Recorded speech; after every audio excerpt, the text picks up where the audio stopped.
BC나 IRP 계좌에서 100% 투자 가능한 상품이 있고 또 총 적립금의 70%만 투자 가능한 상품이 있는데요. 오늘은 안정적인 상품을 소개해 드리겠습니다.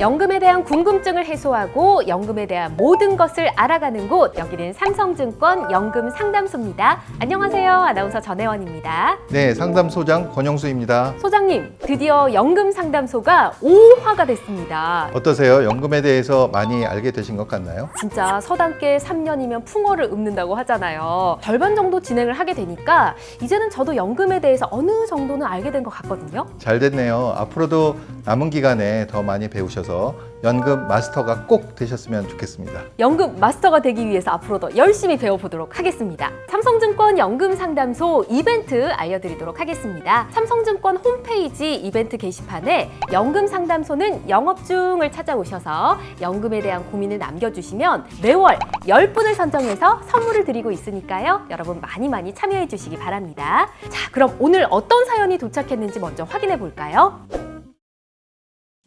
김땡땡님의 사연입니다. 지난 영상 보시고 추가 질문을 좀 해주신 것 같아요. 퇴직연금 계좌에서 위험자산의 비중이 70%까지만 가능하다면 나머지 30%를 어떻게 하면 좋을지, 시장 금리 정도 수준의 안정적인 상품이 있을지 물어보셨습니다.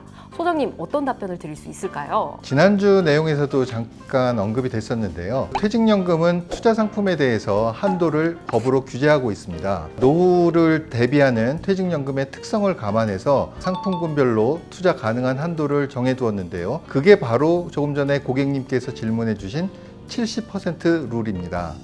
ETF 투자 시 유의해야 할 점 마지막 부분에 나왔던 내용이잖아요. BC나 IRP 계좌에서 100% 투자 가능한 상품이 있고 또 총 적립금의 70%만 투자 가능한 상품이 있는데요. 그림을 보면서 자세히 설명드리겠습니다. 그림에서 보시는 것처럼 위험자산에 속하는 주식형, 주식혼합형 ETF나 펀드, 또 리츠, 회사채, 금융채 같은 채권 등은 총 적립금의 70%까지만 투자가 가능합니다. 그러면 30%는 총 적립금의 100% 투자 가능한 상품을 꼭 편입시켜야 된다는 거네요. 네, 맞습니다. 생각보다 종류가 상당히 많죠? 사연을 주신 분께서는 금리가 인상되고 있으니까 안정형 상품에 대해서 질문을 주셨기 때문에 오늘은 안정적인 상품을 소개해 드리겠습니다.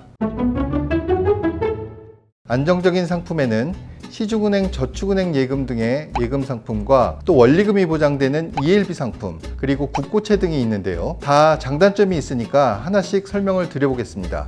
먼저 예금입니다. 증권사에 예금 상품이란 게 있나요? 증권사에서 예금 상품이라고 하니까 많이들 생소해 하시는데요. 네. 유일하게 증권사에서는 퇴직연금에서만 원리금이 보장되는 예금 상품에 가입이 가능합니다. 저축은행 예금의 경우에는 저축은행 상품별로 원리금을 합산해서 5천만 원까지 예금자 보호도 가능합니다. 최근에 시중금리가 많이 올라서 예금 상품의 금리도 같이 올라가 있는 상황인데요. 예금 상품은 전혀 생각도 못했었는데 금리가 오르는 상황이다 보니 또 다른 해답이 될 수 있겠는데요. 삼성증권 엠파 앱을 통해서 손쉽게 가입도 가능하고 또 1년에서 3년의 다양한 만기가 있는 상품들이 준비되어 있습니다. 그렇군요. 증권사에서 퇴직연금을 가입했는데 저축은행 예금을 가입하고 예금자 보호까지 받는다? 와, 정말 처음 듣는 놀라운 사실입니다. 자, 그럼 두 번째는 원리금 보장 ELB. 이게 뭔가요? 원리금 보장 ELB는 말 그대로 우량증권사가 원금과 이자의 지급을 보장하는 상품이에요. 우량증권사인 건 어떻게 알죠? 발행증권사의 신용등급을 살펴보시는 것이 중요합니다. 그렇군요. 그런데 이름이 좀 어려워서인지 가입하는 것도 좀 복잡할 것 같아요. 그렇지는 않습니다. 대신 저축은행 예금은 언제든지 가입이 가능한데요. 그런 반면에 원리금 보장 ELB는 매월 정해진 기간 내에 예약을 하고 상품의 발행일에 청약을 하시면 됩니다. 예약을 먼저 한다는 점이 저축은행 예금과 다르네요. 자, 그럼 마지막은 국고채인가요? 최근에 금리가 많이 오르면서 채권에 대해서 관심이 높아지고 있습니다. 국고채는 정부가 발행하는 채권인데요. 그렇다 보니까 100% 투자 가능한 안정적인 상품으로 분류됩니다. 그러고 보니까 이 회사채 같은 거는 70% 룰을 적용받는데 국고채는 100% 비중으로 투자가 가능하군요. 그런데 최근 금리가 좀 오르고 있지 않습니까? 왜 채권에 대한 관심이 높아지는 건가요? 채권의 가격은 금리와 반대로 움직입니다. 그래서 금리가 올라가게 되면 채권을 싸게 살 수가 있게 되는 거죠.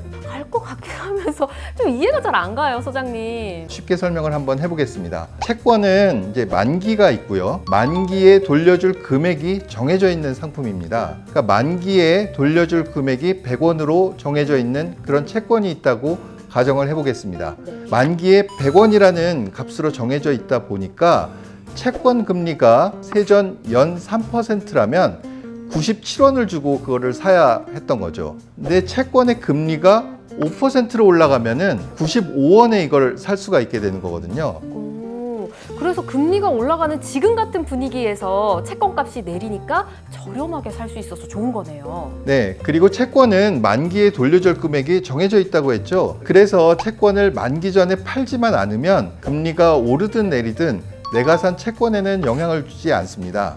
정해진 금액은 변하지 않기 때문에 나중에 금리가 올라도 손해볼 일은 또 없겠네요. 하지만 꼭 채권을 만기까지 보유할 필요는 또 없어요. 가격이 올라가면 그때 중도 매도를 통해서 차익을 볼 수도 있습니다.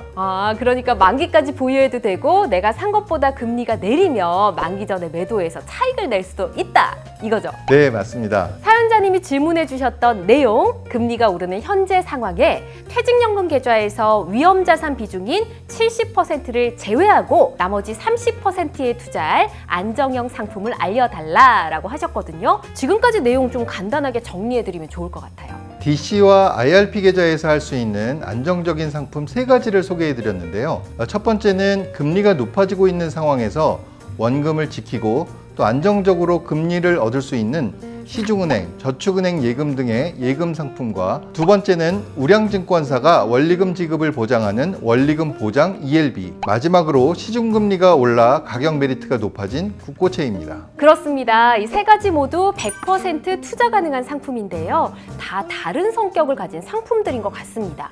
잘 비교해 보시고 좋은 선택하셨으면 좋겠습니다. 삼성증권 연금상담소 이제 마칠 시간인데요. 연금상담소는 언제나 여러분에게 열려 있습니다. 궁금한 내용이 있으시면 언제든지 무엇이든지 물어보세요. 다음에도 더 유익한 내용으로 다시 찾아오도록 하겠습니다. 시청해주셔서 감사합니다.